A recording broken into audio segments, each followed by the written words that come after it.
I would say about once a week, I see a prominent social media figure or meme account post a joke about not wanting to talk to Uber drivers. I know you've seen them. Most are usually tweeted out of sheer frustration and are quickly empathized by the internet with comments like, "Oh my god, I know, right?" Or, "I hate when they do that." There was one meme that got really popular that said, "Gets an Uber. Me, silence. Driver, silence. Me, 5 stars." This meme implies that the less dialogue that happens in the vehicle while en route, the more rewarded the driver will be algorithmically. The reason why I bring this up is because I believe this social expectation is a result of what I'm calling economized relationships. Economized relationships are the act of optimizing the social transactions it takes to converse or connect with someone and turning them into actions that require the least amount of possible effort, just as if they were expenses you were trying to trim on a business report. And Uber drivers are just the start. We're economizing our relationships with our coworkers, lovers, friends, and family.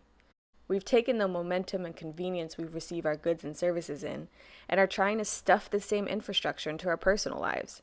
And the result is we're getting frustrated with each other for not acting like machines.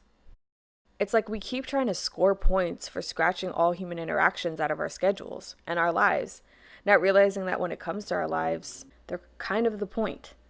And if the majority of us as consumers, with the help of the market, keep operating under the assumption that human interaction on a daily basis is a problem to be avoided, then how's this going to work? Don't we live on the same planet? I mean, what's the end goal here? To never deal with another human again? Or to only deal with the ones you like? If so, then how would depending on technology to obliterate all human interaction be the more civilized option? Morals aside, wouldn't it be more civilized to care about how we treat each other?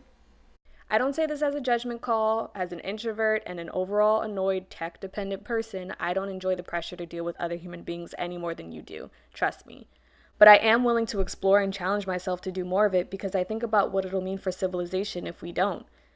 The reality is you can't economize human relationships. They're not scalable. They're not franchisable. You can't Amazon Prime a husband. You can't Uber pool a wife. But yet we seem to think that we can just left swipe, double tap, and buy in one click people exactly where we'd like them to be. It was Henry David Thoreau who said, "All our inventions are improved means to an unimproved end." And he's right. There are parts of life that have just always been determinately complicated. There will be no invention that makes you build a 20-year relationship in 10 years. No app that will make your family any less of a pain in the ass.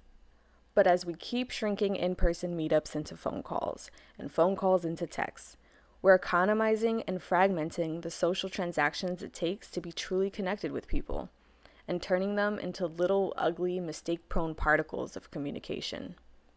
These don't build relationships. They build anxiety, stress, loneliness.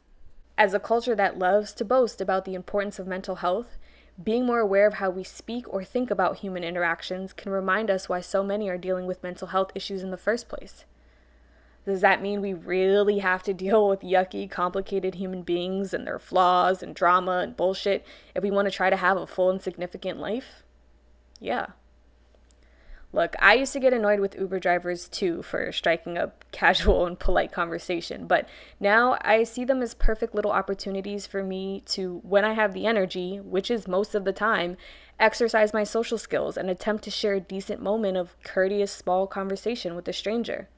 To have patience, I try to remember, hey, this is an actual human being with their own problems and insecurities just like me. Many of them have kids or loved ones that they're just trying to support by helping me get where I want to go. And when I remember that, I'm not bothered about who they are and what they're doing. I'm actually more bothered that I forgot. In those moments, I stop asking myself if it's really the worst thing in the world if we talk for 10 minutes or so. And I remember what will really be the worst thing in the world is if we can't.